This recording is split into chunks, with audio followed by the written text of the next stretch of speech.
এখন আমরা যাচ্ছি লাল কাঁকড়ার বিচে। আমি আশিস, ফটকে আর মধু, আমরা 4 জন মিলে এখন যাচ্ছি ব্লু ফ্ল্যাগ বিচে।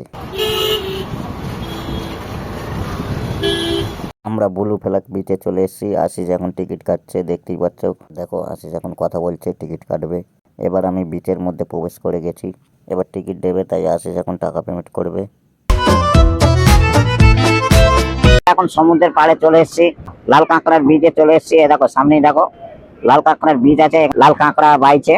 এদিকে দেখো স্যার, একটু হাই করে দিন। নমস্কার স্যার। হ্যাঁ, জয় জগন্নাথ। দেখো কত সুন্দর ভিউ। এদিকে আমরা লাল কাঁকড়ার বীজে এসেছি লাল কাঁকড়া দেখতে। এদিকে দেখো সমুদ্রের জলটা কত সুন্দর নীল লাগছে। পুরীতে ঘুরতে এসেছি, স্বর্গদুয়ার থেকে 10 মিনিট হাঁটা ব্লু ফ্ল্যাগ বিচ। যদি তোমরা দেখতে চাও তোমরা এখানে চলে আসবে, লাল কাঁকড়া দেখতে পারবে। এই বিচে কোনো লোক নেই, এই সামান্য কিছু লোক আছে, দেখতেই পাচ্ছ। এদিকে দেখো সামান্য কিছু লোক আছে। এখানে টিকিট কেটে এই বিচে প্রবেশ করতে হয়। এখানে টিকিট মূল্য হচ্ছে 20 টাকা।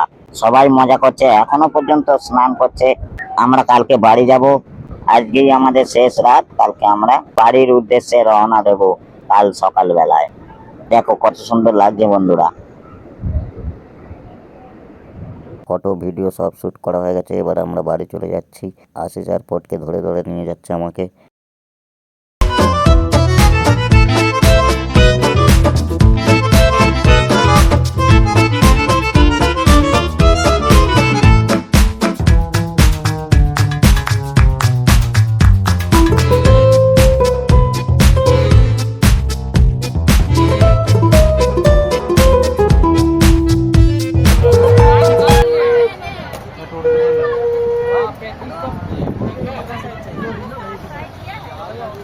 এবার আমরা টোটো করে আমাদের হোটেলে যাব, কারণ আসার সময় আমরা সবাই হেঁটে এসেছি, পায়ে লাগছে। তাই এখন টোটো করে যাব স্বর্গদুয়ারের সামনে আমাদের হোটেলে।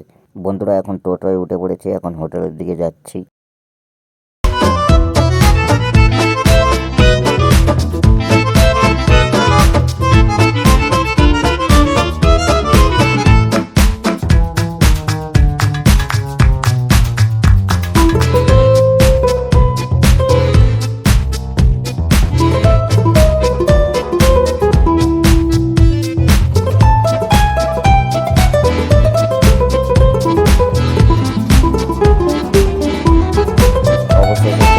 স্বর্গদুয়ারের সামনে আমাদের হোটেলের কাছেই আমরা চলে এলাম। এই কাকুর টোটো করেই আমরা এসেছি। আশিস এখন এই কাকুকে টোটোর ভাড়া দিচ্ছে। কাকুকে অত্যন্ত ধন্যবাদ জানাই, আমাকে দেখেও অনেকটাই কম নিয়েছে। এবার আমরা রাস্তা পার হচ্ছি। রাস্তা পার হয়ে আমরা স্বর্গদুয়ারের ভেতর দিয়ে যাব আমাদের হোটেলে। এদিকে আশিস আর ফটকে আমার হাত ধরে আছে, আমি এখন সিঁড়িতে উঠছি, স্বর্গদুয়ারের ভেতর দিয়ে যাব। স্বর্গদুয়ারের ভেতরে চলে এসেছি। এবার ভিডিওটা অফ করতে হবে, কারণ এখানে বিএসএফ দাঁড়িয়ে আছে। কারণ এটা তো স্বর্গদুয়ার, এখানে অনেক মানুষের সৎ কাজ হয়, পোড়ানো হয়। আমরা একটি মৃতদেহের মুখোমুখি হয়ে পড়েছিলাম, তাই এখানে ভিডিও অ্যালাউ নেই। তাই অনেক কষ্টে আমরা লুকিয়ে ভিডিও করেছি। যতটুকু রেকর্ড করতে পারলাম তোমাদের কাছে শেয়ার করলাম, কারণ তোমরা আমার ফ্যামিলি। ভিডিওটাতে লাইক করো, ভিডিওটা কেমন লাগলো একটু কমেন্ট করে জানাও, আর ভিডিওটা শেয়ার করো বন্ধুরা।